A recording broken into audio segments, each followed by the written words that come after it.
I will introduce myself, by the way, I guess that might help. I'm Laura Lee Potvin. I am a psychic medium, a medical intuitive, a spiritual teacher, and an empath. And what we usually do with the Angel Party, if you're new here, hi Rebecca, welcome, is what we do is we do a little bit of teaching and then we get to the readings. And tonight, I always work with Spirit before I do my teaching session. And I said, what are we going to do tonight, Spirit? What are we going to talk about? Because we sort of started when I moved into the lab. I used to be in the lab light room, is building your psychic toolbox or tools you can take away that you can add to you when you leave this space tonight, something that you can take with you and use in your own practice. So before we jump in, I'll make sure we're getting all kinds of people jumping in. Hi, Chris Hoffman. Your ears must have been burning. I was just talking about you. Hi, Ramon. Hi, Carolyn. I already said hi, Chris Hoffman. I think I said hi, Rebecca, just in case. Hi, Candace, just in case I missed anybody. Thanks so much for joining me. So for those of you that just joined in, we're going to be teaching tonight about color. And you may wonder about, sorry, I'm trying to stay centered, you guys, because I've reversed my camera. So if you see me moving a bit, and the reason why, because when I'm holding up cards for you guys, I discovered the trick thanks to our energy wizard, Mark Wolbrecht. He sent me a video, and I always forget to do it before live. I had it all set up tonight. So you guys will be able to read the cards instead of the messages coming backwards. So I hope that helps you a little bit when I'm doing my readings. So what we're going to talk about tonight is color. And you're probably wondering, why would I ever want to use color in my healing toolbox or as part of my repertoire? I will bet right now that there's a huge majority of you out there that have been told you are healers. I know I was told this years ago when I started my light worker path, and I used to think, okay, I'm a registered nurse. I know I work with healing, but what are you talking about with my spiritual gifts when it comes to healing? So I was working with Spirit tonight, and I said, how can we best describe this? And if you think about it, if you're not feeling very well, your main goal is you want to be feeling better, right? Now, if you really put that in the terms of healing, healing leads to you feeling better. Your body is healing. Say you have a cold, that's a virus. Your immune system kicks in and helps heal you to an optimum level of health. So the way I like to look at it when you've been told that you are a healer, regardless of whether you know what kind of healer you're going to be or not, there's a whole repertoire of things that you can do that make you a healer. Because if you really look at it really simplistically, it's something that you do that helps either yourself or people around you, or something you share over the internet, globally, whomever you share this with, that makes them feel better. So I am talking about things like artwork. I am talking about singers. I am talking about musicians, people that use their hands to create things. It could be sculptures. You could be a massage therapist, all kinds of things.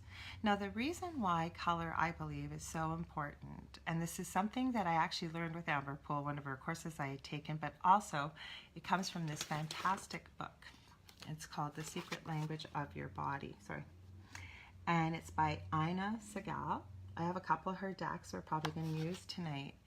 And one of the exercises that she reviews, and I'm going to walk you guys through tonight, is really important. And the reason why is because as we start to do our healing work, whether we're readers, whether we're healers, whether we work with crystals, whether we work with chakras, which are our energy centers, which run all the way through our body from the top of our head right down to our feet, mainly in the trunk of our body, they are all associated with colors. There's color all around us. Our world is made up of color. And the one really cool exercise that I loved, and it'll help you, I hope, be more intuitive about the type of colors that you may need in your work that you do. Even the cards, if you're a card reader and you look at the cards and you look at the colors, once you start to get to know what a color feels like, what it looks like, and when I walk you through this exercise, it'll make more sense. It'll be a lot more easier for you to tune into your gifts. You'll start getting more messages because you'll know personally what the color purple maybe feels like on a card. Or or you know you need some crystals and you're not sure, but you're picking up around this person that just intuitively they need the color red or the color purple or the color blue, any color. It'll help you pick out those crystals. You can use this technique in so many parts of your life, even including when you get up in the morning. Say you're having a crappy morning and you know what, you're so stressed, you're barely out the door, and you're just able to take a couple deep breaths, stop before you get dressed. And you can think to yourself, holy crap, the rest of my day is going to go like this. Or you can make the choice for your day to go much better. And believe it or not, this is something my mother actually said to me, and I still remember it to this day. If we feel like we look good, we feel good. So if you feel good about yourself going out the door, that really helps to lighten your mood. And one of those things is color. So that's sometimes why we use color. Say you're feeling really, really happy. Some associate the color yellow with them. Some people, it may be pink, it may any color like that. So this is the exercise I'm going to walk you through. What I'd like you to do, please, is just relax for a few minutes, get nice and comfy. Then we're just going to take a couple deep breaths. We're going to breathe in through our nose for the count of 4. Hold it for about a count of 5 if you can. And then breathe out through your mouth for at least a count of 5 to 6. And I'll walk you through this. So we're going to take a deep breath in. 1, 2, 3, 4. Hold. 2, 3, 4, 5, 6. And then breathe out. 3, 4, 5, 6, 7, 8. You can shake your body out, get nice and relaxed. Then we're going to take one more deep breath in and out. So deep breath in through your nose to the count of 4. 2, 3, 4. Hold. 2, 3, 4, 5, 6. And then out through your mouth. 2, 3, 4, 5, 6, 7. Okay, so I hope you're all relaxed. Now, I talked a little bit about chakras. That's something else we're going to do for another lesson. For those of you that aren't familiar with chakras or what they are, why we have them, why we can't see them, that's going to be another lesson. But one of the things a lot of people aren't aware of is we also have chakras in our hands, and they are actually extensions of our heart chakra.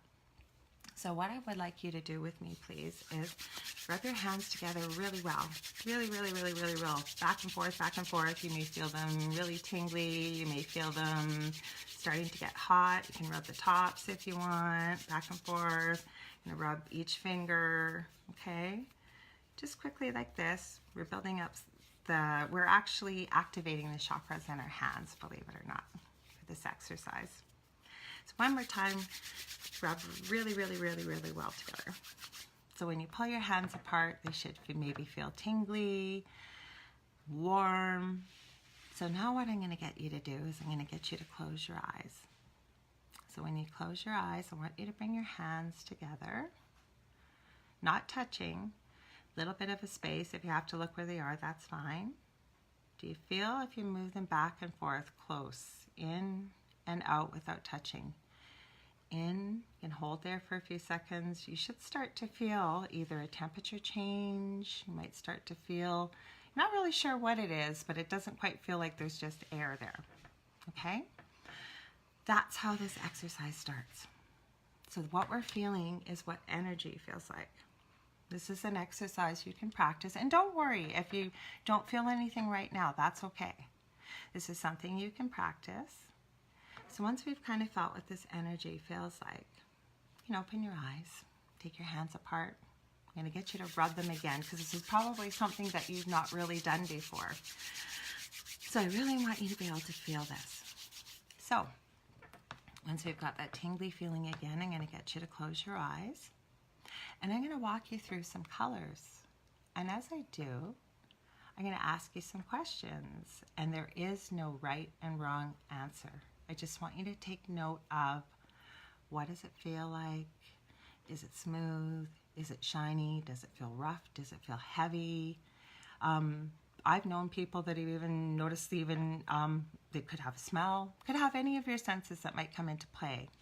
But this is going to help you tune in with color and energy and when you're using this in your work.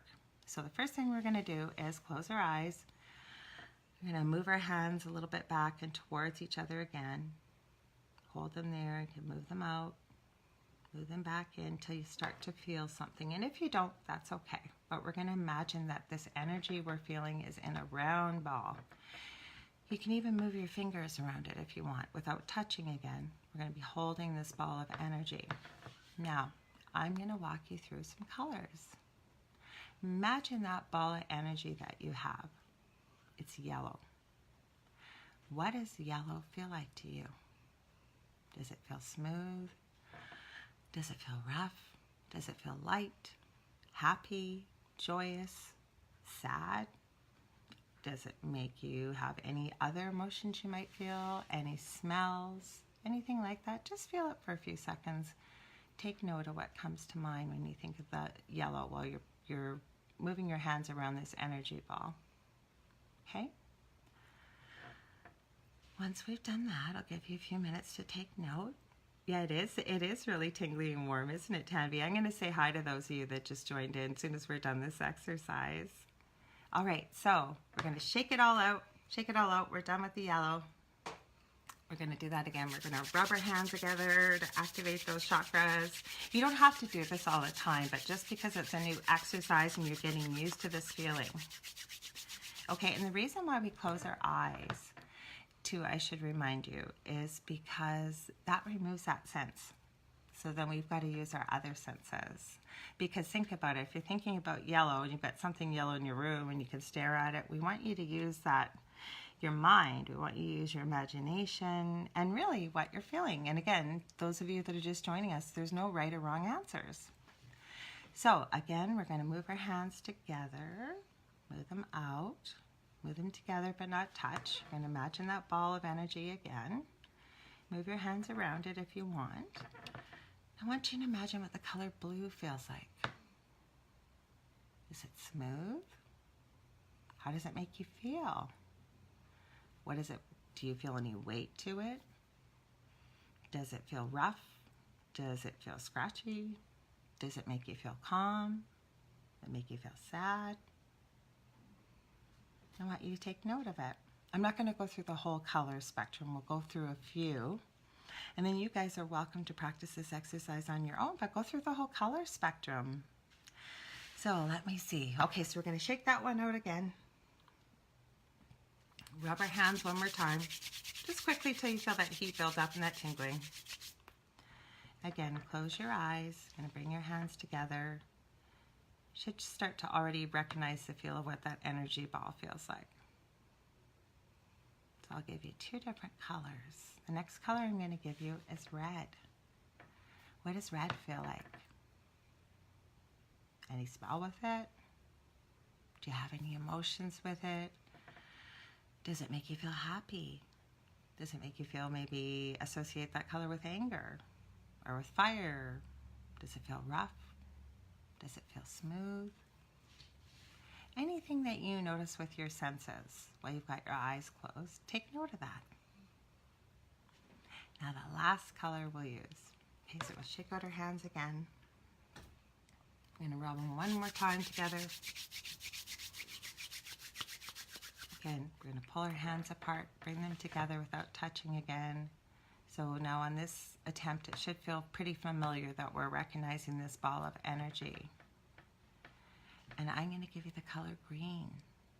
What does the color green feel like to you? What kind of emotions does it make you feel? Does it maybe remind you of outside? Maybe of healing? Maybe it feels smooth? Maybe it feels prickly? I just want you to take note of all what these colors are. Okay? So that's sort of the process I walked you through about getting familiar with using your other senses with color. And for those of you that joined in a little bit later, if you're wondering what we're doing, just so for the people that walked through this exercise, I invite you to go back to the beginning, because what we're doing is we're talking about color and how important it is in our energy work, in healing, and I covered a whole vast realm of healing, not just people that do things like I do with medical intuitiveness, or I'm also a crystal Reiki master, but even with artwork, even as a painter, as a masseuse, anything that we talked about, just to reiterate, with healing, if we really oversimplify it, but it really is what it is. If you're not feeling at your best, and the goal is to feel better, that's really what healing is. So the reason why, to reiterate why we talked about color, why it's so important in our work, is once you start to feel what color feels like for you and what you associate with it, you can use that in your everyday life. We talked about even the clothes that you pick out in the morning, how they make you feel, how they can change your mood even. That was what I was getting with this. Say if you had a really crappy morning before you got dressed and you have that decision, is the rest of my day going to be like this, or are we going to change it? Or am I going to have a great day the minute I step out the store? And a lot of times by picking a color that's very uplifting to you, very motivating, makes you feel great, really helps uplift your day. Or if you're familiar with colors, when you're using things, say you decide to use cards, when you look at these cards, they're full of colors. And when you look at them and you're familiar with what color feels like on the cards for you, it's a lot easier to tap into your intuitiveness when you're giving a reading for someone. Or say you're working with crystals, and I mean there's such a wealth of crystals and colors, and trying to figure out what crystal works here and works there. We talked also about chakra systems, and we're going to get more in depth into that in another lesson at another time. But it's really a useful tool that you can use all the way through your day. I do a lot of art. Hi, Justin. That's my son with autism. He's just peeking around the corner. I do a lot of creative work. I do painting. Sorry, I gotta make sure I'm moving the right way. Painting, drawing, knitting, all kinds of craft stuff. So if you're very artistic, it really helps. I really believe that having a knowledge of color can really help you throughout your whole day, including starting to help uplift you. Like I say, even with your wardrobe choices, a lot of people, we had this conversation, I think in the lab somewhere here. It was a couple of weeks back about people just wearing black, and we tend to stick with black, right? Instead of using a lot of more bright, uplifting colors. So that's why I like to encourage those. Beautiful gift. I was given my own late night radio show. So I will post my links to my business pages. You'll be able to find it, but it's in Late Night in the Midlands. It's called the same as what my business page is called, the Angel Rock. I'm in Studio B. It's a live interactive show.